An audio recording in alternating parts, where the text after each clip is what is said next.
சின்ன வழியும் சுகமானவர்கள் back side இருக்குது.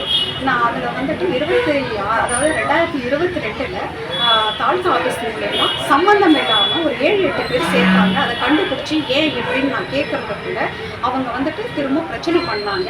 அதை எப்படியே போராடி நீக்கிட்டேன். இப்போ வந்த கனகராஜன்றவர் வந்துட்டு 4 நாளைக்கு முன்னாடி திரும்பவும் அதையே தப்ப பண்ணியிருக்கிறாரு. நான் ஒவ்வொரு டைமும் வந்து என்னால் என்னால் தாங்க முடியல. நான் தாசில்தார் அவர்கள் நான் மனு கொடுத்துட்டேன். மனு கொடுத்து நான் விசாரிக்கணும்னு சொன்னாரே தவிர என்ன பண்ணாரு எனக்கு தெரியல.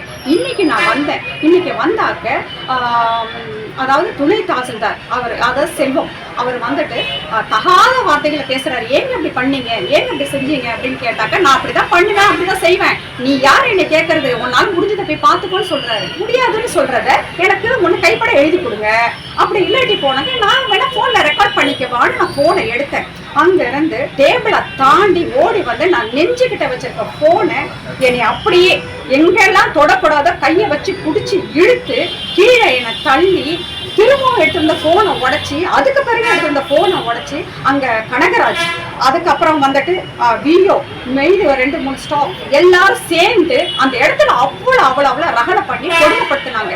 அதாவது என்னோட நியாயமான கோரிக்கைகளை நான் கேட்கணும் போனாக்க இந்த மாதிரி செய்யறாங்கனாக்க அப்போ தாசில்தாரு அவரு நடவடிக்கை எடுக்கணும். அவரு சரியில்லாதனால தானே இவங்க கீழே உள்ளவங்க இவ்வளவு தப்பு பண்றாங்க.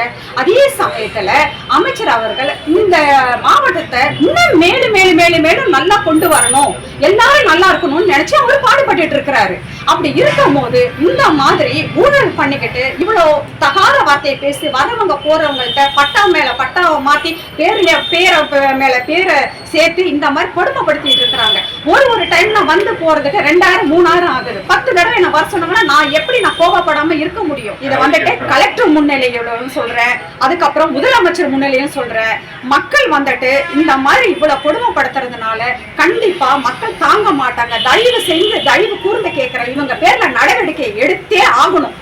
தாலுகா ஆபீஸ்ன்றது வந்து ஊழல் ஆபீஸா தான் இருக்குது. இப்போ ஒரு சிலவங்க நல்லவங்க இருக்கலாம், நான் தப்பு சொல்லல. ஆனா தாலுகா ஆபீஸ் ஊழல் ஆபீஸ் தான், விஏ ஆபீஸ் அதே போலதான். ட்ரெண்ட ஃப்ரெண்ட் ஆக்கிக்கோங்க. தந்தி டிவியின் சப்ஸ்கிரைபர்ஸ் அண்ட் ஃபாலோவர்ஸ் குடும்பத்துல நீங்களும் இணையுங்க.